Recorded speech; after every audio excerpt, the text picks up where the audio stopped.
Hi everyone, आप सबका बहुत बहुत स्वागत है आपके प्यारे से यूट्यूब चैनल पर। आशा है कि आप सब बहुत अच्छे होंगे, स्वस्थ होंगे, तंदुरुस्त होंगे। और बच्चा, आरपीएफ कांस्टेबल और एसआई का अब तक आपने फॉर्म जो है वो फिल कर लिया होगा। वैसे तो लास्ट डेट आपकी 14 मई है। आप लास्ट डेट तक भी जा सकते हैं, लेकिन एक सजेशन ये है कि जितना जल्दी हो अब आप अपना फॉर्म जो है वो फिल कर लीजिए, ठीक है। और इस सेशन में हम बच्चा बात करने वाले हैं कि आरपीएफ का कांस्टेबल हो या एसआई हो बच्चा, ठीक है, उसके लिए अगर आप तैयारी कर रहे हैं तो आप अभी के लिए, क्योंकि अभी डेट अनाउंस नहीं हुई है, ठीक है बच्चा, अभी डेट अनाउंस नहीं हुई है, तो आप अभी के लिए उसका क्या पढ़ सकते हो जिससे आपकी तैयारी जो है वो एक तरह से कहिए 10 गुना ज्यादा अच्छी हो जाएगी जिस दिन डेट अनाउंस होगी। और आपके पास एक लिमिटेड टाइम होगा जिसमें आपको अपनी स्ट्रेटेजी 110% बदलनी पड़ेगी। तो देखते हैं बच्चा, आरपीएफ कांस्टेबल एसआई 15 अप्रैल से फॉर्म इसके शुरू हुए थे, ठीक है। और आपका 15 अप्रैल से इसके फॉर्म शुरू हुए थे। 14 मई जो है इसकी आपकी लास्ट डेट है। इसके जो टोटल पद आए थे वो 4,660 आए थे, जिसमें कांस्टेबल के लिए 4,208 और एसआई पद के लिए आपका कितने थे, 452 थे। बच्चा, कांस्टेबल के लिए आपको केवल 10th पास होना जरूरी है, लेकिन इसके लिए ग्रेजुएशन होना आपका जरूरी है, ठीक है। एज आपका कांस्टेबल के लिए 18 से 28 है और इसके लिए 20 से 28 है। पहले 25 हुआ करती थी। हर रेलवे एग्जाम में 3 साल का एज रिलैक्सेशन आपको आगे भी मिलेगा और पीछे भी मिला है इस साल के लिए, ठीक है। तो ये चीज ध्यान रखनी है आपको। और इस फॉर्म को जरूर जरूर जरूर फिल करिए बच्चा, क्योंकि आप सभी के लिए इसकी जो बाकी एसएससी हो गया, स्टेट लेवल के हो गया, उनसे कम सिलेबस है आपके पास, ठीक है। उनसे कम सिलेबस है, आपको बहुत इजी होगा अगर थोड़ी सी मेहनत करोगे तो इसमें सिलेक्शन लेना। आगे देखिए, इसके सिलेक्शन प्रोसेस में क्या होता है कि आपका एक सीबीटी होगा सबसे पहले, ठीक है, जिसमें आपसे 3 सब्जेक्ट पूछे जाएंगे, मैथ्स, रीजनिंग और जीके। मैथ के 35 क्वेश्चन होंगे, रीजनिंग के 35 क्वेश्चन होंगे और जीके के आपके क्या होंगे बच्चा, 50 क्वेश्चन होंगे। वेटेज आपका जीके का बहुत ज्यादा अच्छा है, क्वेश्चंस का लेवल, उनकी लैंग्वेज उससे भी ज्यादा अच्छी आपकी है। लेकिन हाँ, ये है कि आप कर जाओगे, ये 100% है, ठीक है। बच्चा ध्यान रखना, इसमें मैथ्स में एडवांस मैथ नहीं आता है। ये सबसे बड़ा आपका क्या होता है, प्लस पॉइंट होता है। क्योंकि जब हम अर्थमेटिक पढ़ते हैं ना, जब हम अर्थमेटिक पढ़ते हैं तो बच्चा हमारा एक ऐसा चैप्टर है जो एक बार आपने अगर अच्छा कर लिया, चाहे उसमें आपको 10 दिन लग रहे हो, आपके आगे के 5 से 6 चैप्टर प्लस आपकी जो रीजनिंग है वो उम्दा हो जाती है। मतलब वो इतना बेनिफिट आपको देती है अगर आपने एक चैप्टर को शिद्दत से पढ़ लिया। उसके बाद जीके के बारे में बात करेंगे। रीजनिंग में देखिए, आपका कुछ भी नहीं छोड़ते हैं, ये रीजनिंग में सब कुछ पूछा जाता है। बस हाँ, ये नहीं है कि आपको बैंकिंग की तरीके से बहुत बड़ी बड़ी पजल दी जाएगी, लेकिन इसमें पजल्स भी आती है, लेकिन छोटी छोटी सिटिंग अरेंजमेंट्स टाइप आपकी पजल्स आ जाती है। तो आपको रीजनिंग की तैयारी इसमें बेहतरीन करनी है ताकि 35 में से 35 जो है वो आप सही करके आए। नेगेटिव मार्किंग आपकी इसमें रेलवे के हर एग्जाम में 1/3 होती है बच्चा। और इसके बाद आपको पीएसटी, ठीक है, 10 गुना बच्चों को लगभग पीएसटी और पीएमटी के लिए बुलाया जाएगा, जिसमें आपका रनिंग होगी मेल और फीमेल दोनों के लिए, कोई इसमें अदर चांस नहीं होगा। हाइट, उसके बाद मेजरमेंट में आपका इसमें हाइट, लॉन्ग जंप और आपका हाई जंप के लिए आपको लाया जाएगा। और उसके बाद आपका डॉक्यूमेंट वेरिफिकेशन मेरिट के आधार पर, ठीक है। अब देखिए, सिलेबस पे चलते हैं बच्चा, और कैसे कैसे आप अपनी तैयारी को अब के लिए, क्योंकि अभी कोई डेट अनाउंस नहीं हुई है, अभी के लिए कैसे आप एक आयाम दे सकते हो कि अभी मैं ये करता हूं अपना सॉलिड, ठीक है। उसके बाद जिस दिन डेट अनाउंस हो जाएगी उस दिन मैं फुल प्रूफ ऐसी तैयारी कर लूंगा कि आपका बस रिवीजन रिवीजन मेरा रह जाएगा। और ये जरूर करना बच्चा, ठीक है। अभी से लग जाओगे तो सिलेक्शन बहुत ज्यादा आसान हो जाएगा, क्योंकि डेट एकदम रिलीज होते ही कब एग्जाम आ जाता है पता नहीं चलता है।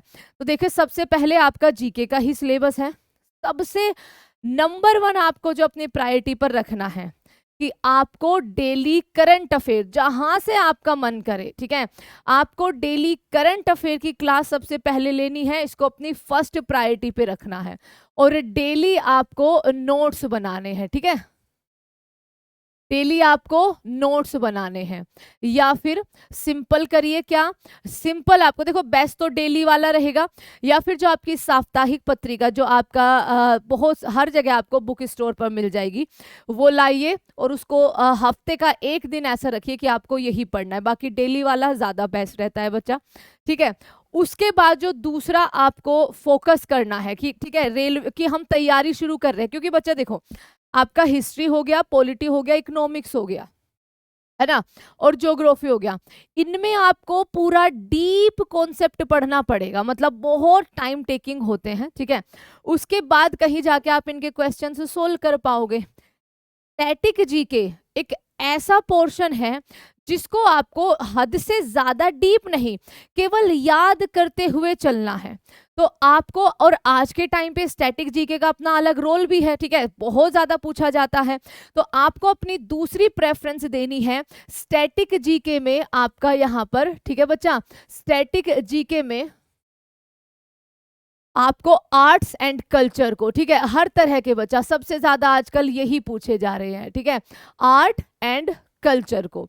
उसके बाद आपको बच्चा जो आपके स्पोर्ट्स इवेंट होते हैं, ठीक है, आपके जो स्पोर्ट्स इवेंट होते हैं या फिर जो खेलों से संबंधित कुछ शब्दावली आपकी होती है, रेलवे में बहुत पूछी जाती है, ठीक है, खेलों से संबंधित कुछ शब्दावली होते हैं, कुछ खिलाड़ी होते हैं, उनके कप के नाम होते हैं कि भाई ये कप उसने जीता, डेविस कप, थॉमस कप, उबर कप, ये सारे कप आपको, ठीक है। तो तीसरी प्रेफरेंस में आपको बच्चा ये रखना है, ठीक है। अब इसके बाद जब आपका ये कंप्लीट हो जाएगा, और ये महज 10 से 15 दिन भी आपका नहीं लेंगे, उससे भी कम दिन ही लेंगे, और जब आर्ट और कल्चर को पढ़ो बच्चा तो उनको स्टेट वाइज पढ़िए, और कभी भी ट्रिक का इस्तेमाल मत करिए क्योंकि वो याद नहीं होंगे, ध्यान रखना। पहले उनको अच्छे से समझ के तब उनके बारे में पढ़ना, स्टेट वाइज पढ़ना, और चाहे हो सके तो बुक की हेल्प आप ले सकते हैं, ठीक है, तो वो ज़्यादा बेटर रहेगा। और अभी मैंने कुछ नहीं कहा कि अभी आप मॉक टेस्ट लगाइए, नहीं, अभी ज़रूरत नहीं है बच्चा, पहले अपना सिलेबस जो है वो अच्छे से पूरा करिए, ठीक है। संडे मन करे तो मॉक टेस्ट देकर देख लीजिए, कोई दिक्कत की बात नहीं है, ठीक है। और उसके बाद आपको कहाँ से शुरू करना है बच्चा, देखो हिस्ट्री बहुत ज़्यादा आपकी जान खाएंगी, और हिस्ट्री में आपको सच बताऊँ तो रेलवे के अंदर एंशियंट हिस्ट्री से बहुत गिने चुने क्वेश्चन जो है आपके पूछे जाते हैं। आपके जो मेन क्वेश्चन आते हैं वो आधुनिक भारत से आते हैं, ठीक है। तो आपको जो हिस्ट्री में सबसे ज्यादा, ठीक है, सबसे ज्यादा जो फोकस करना है वो आपको मिडिवल और मॉडर्न हिस्ट्री पर करना है, ठीक है। आपको बहुत अच्छे से इंडियन कॉन्स्टिट्यूशन को, यानी कि जो आपकी पॉलिटी होती है उसको पढ़ना है, ठीक है। पॉलिटी के बहुत सवाल आते हैं, स्टैटिक के बाद सबसे ज्यादा वेटेज आपका पॉलिटी का देखने को मिलेगा रेलवे में, ठीक है। जनरल साइंस आपका बहुत बहुत बहुत ज्यादा इंपॉर्टेंट है, 10th लेवल का आपका जनरल साइंस यहाँ पर फिजिक्स, केमिस्ट्री और मैथ्स से पूछा जाएगा। इनको आप यकीन मानिए तो टॉपिक वाइज जो 10 मिनट शो आपको मिलेंगे उनसे ये कवर हो जाएंगे बच्चा, कोई टेंशन की जरूरत नहीं है। इकोनॉमिक्स में बच्चा आपको मैक्रो, माइक्रो और फाइनेंशियल मार्केट्स के बारे में जानना है। ज्योग्राफी को आपको इंडियन ज्योग्राफी, वर्ल्ड ज्योग्राफी ये आपको पढ़नी पड़ेगी, और जो हमारे एनवायरनमेंट से रिलेटेड आजकल इशू इतने ज़्यादा हो रहे हैं वो आपको पढ़ना पड़ेगा। मतलब वो 50 क्वेश्चन यकीन मानिए आपके बिल्कुल भी इजी नहीं होंगे, ये आप लिख के ले लीजिए बच्चा। और डेली हमारी सुबह 10 बजे क्लास चलती है, आपने क्वेश्चन का लेवल देखा भी होगा, चाहे वो एनटीपीसी हो, चाहे वो ग्रुप डी हो, चाहे वो आपका आरपीएफ हो, बहुत अलग लैंग्वेज आपसे पूछी जाती है। अब देखते हैं सबसे इजी जो मेरे लिए है ना, ठीक है, अगर मैं आरपीएफ के लिए जाऊं तो वो बच्चा आपका मैथ्स का होगा, ठीक है, क्योंकि मैथ्स में केवल अर्थमेटिक आना है, ठीक है। और अर्थमेटिक का बेस्ट पार्ट ये होता है कि अगर बच्चा नंबर सिस्टम अच्छे से हो गया तो समझो सारी रीजनिंग हो गई। नंबर सिस्टम अगर अच्छे से, कैलकुलेशंस और दिमाग लगाना ये अगर अच्छे से कर लिया ना तो समझो रीजनिंग में आपको जहां 100% लगाना था अपना एफर्ट, वो केवल 30% लगाना पड़ेगा, इतना ज्यादा हेल्प करता है, ठीक है। लेकिन जब भी आप मैथ्स की तैयारी करें बच्चा, ठीक है, आरपीएफ के लिए या अर्थमेटिक पढ़ने का सोचे तो सबसे पहले आप शुरू करेंगे हमेशा पहले नंबर पर परसेंटेज, यानी कि प्रतिशत, ठीक है। और प्रतिशत में ऐसा कर लो कि उसको जिंदगी भर भूलो ना, ठीक है। अगर मान लीजिए कोई नॉर्मल बंदा इसको 5 दिन में पूरा करते होगा विद ऑल कॉन्सेप्ट, पूरा दिन लगा के। आपको अगर 10 दिन भी लग रहे हैं ना बच्चा, तो 10 दिन लगाओ, लेकिन इसको इस तरीके से कर लो कि ये आप कभी भूल ना पाओ, ठीक है। इसकी सारी ट्रिक्स, सारी कैलकुलेशन, सारे कॉन्सेप्ट आपको बहुत अच्छे से करने हैं, ठीक है। सबसे पहले और सबसे ज्यादा जरूरी आपका परसेंटेज, क्योंकि अगर आपने परसेंटेज कर लिया ना बच्चा, तो आपका यहाँ पर जो प्रॉफिट एंड लॉस है अपने आप हो जाएगा, डिस्काउंट अपने आप हो जाएगा, रेशो प्रोपोर्शन अपने आप हो जाएंगे, इंटरेस्ट अपने आप हो जाएंगे, एवरेज अपने आप हो जाएगा। ये जो आगे के चैप्टर है ना, इनमें आपको महज, जहां आपने इसमें 10 दिन लगाए हैं ना, इनमें आपको एक एक दिन भी नहीं लगेगा, ठीक है।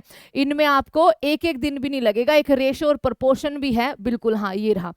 उसके बाद आपने ये पूरा कर लिया बच्चा परसेंटेज, और उसके आगे के 4-5 चैप्टर आपके अपने आप पूरे हो जाएंगे, ठीक है। इसमें आप जितने दिन लेना चाहे उतने दिन ले सकते हैं, ठीक है, लेकिन कोशिश करिएगा कि अपना टाइम अच्छे से यूटिलाइज करिए। फिर आप पूरे नंबर सिस्टम को पढ़िए, ठीक है। फिर आप पूरे नंबर सिस्टम को पढ़िए, क्योंकि बच्चा नंबर सिस्टम जब आप कर लोगे ना, तो आपकी कैलकुलेशंस इतनी ज़्यादा अच्छी हो जाएगी, जो यहाँ से भी आपकी अच्छी ही होगी, ठीक है। नंबर सिस्टम से कैलकुलेशंस आपकी इतनी ज़्यादा अच्छी हो जाएगी कि आपको रीजनिंग में वो बहुत हेल्प देगा। और बाकी आपके मेंचुरेशंस, टाइम एंड वर्क, टेबल और जो ग्राफ होते हैं वो भी आपके पूछे जाते हैं, इनको भी आपको पूरा करना है, ठीक है। नेक्स्ट देखिए रीजनिंग में। रीजनिंग में बच्चा ये टॉपिक कम है, ठीक है, क्योंकि रीजनिंग में ना आपका सब कुछ आता है। रीजनिंग में कुछ ऐसा नहीं होगा जो आपसे ना पूछा जाए, ठीक है। रीजनिंग में कुछ ऐसा नहीं है जो आपसे ना पूछा जाए। रीजनिंग में आपसे एनालॉजी, ठीक है, मेंटल इमेजनरी, स्पेशल ओरिएंटेशन, ठीक है, डायरेक्शन टेस्ट वगैरह आपके, इनमें थोड़ी पजल्स भी आपकी आती है, ठीक है। लॉजिकल आपका एनालिसिस आएगा, डिसीजन मेकिंग आएगा, विजुअल मेमोरी आएगा, सिमिलैरिटीज एंड डिफरेंस आएगा, डिस्क्रिमिनेशन आएगा, रिलेशनशिप कॉन्सेप्ट आएगा, सब कुछ आएगा बच्चा इसमें, ठीक है। सिलोगिज्म आएगा, एवरीथिंग, आपकी फिगर इमेजेस आएंगी, सब कुछ आएगा। तो रीजनिंग के लिए तो मैं यही कहूंगी, आपका अगर मैथ, परसेंटेज और नंबर सिस्टम अच्छा, नंबर सिस्टम अगर आपका अच्छा हो गया, तो समझिए आपकी रीजनिंग में 30% आपके एफर्ट लगेंगे। तो इस थ्योरी से अभी के लिए चलो, जिस दिन डेट अनाउंस हो जाएगी बच्चा, एकदम अपनी स्ट्रेटेजी बदल देना वहां से, क्योंकि वहां से अब आपको थोड़ा तेज दौड़ना होगा, थोड़ा सिस्टमेटिक और टारगेट वे में दौड़ना होगा, ठीक है। तो ये थी आप सभी के लिए, आरपीएफ के लिए, कि कैसे अभी हमारा स्टडी प्लान हो सकता है। अभी आप कॉन्सेप्ट पे ज्यादा ध्यान दीजिए बच्चा, मन करे तो एक संडे निकाल लीजिए जिस दिन आप खाली मॉक टेस्ट ही दे, ताकि आपको पता लगे कि भाई क्वेश्चन जो है इस तरीके से पूछे जाएंगे। तो जब आपका कॉन्सेप्ट पूरा हो जाए, तब उसका जो भी चैप्टर पूरा हो जाए, उसके प्रीवियस ईयर क्वेश्चन या प्रैक्टिस क्वेश्चन आपको जरूर लगाने हैं। तो यही था बच्चा आप सबके लिए। चैनल को सब्सक्राइब जरूर करना, और अगर स्टडी प्लान में आप खुद से भी कोई राय देना चाहते हैं कि मैम मेरा ये स्टडी प्लान है, तो वो भी जरूर शेयर करिएगा कमेंट बॉक्स में। Thank you so much everyone, take care and bye bye.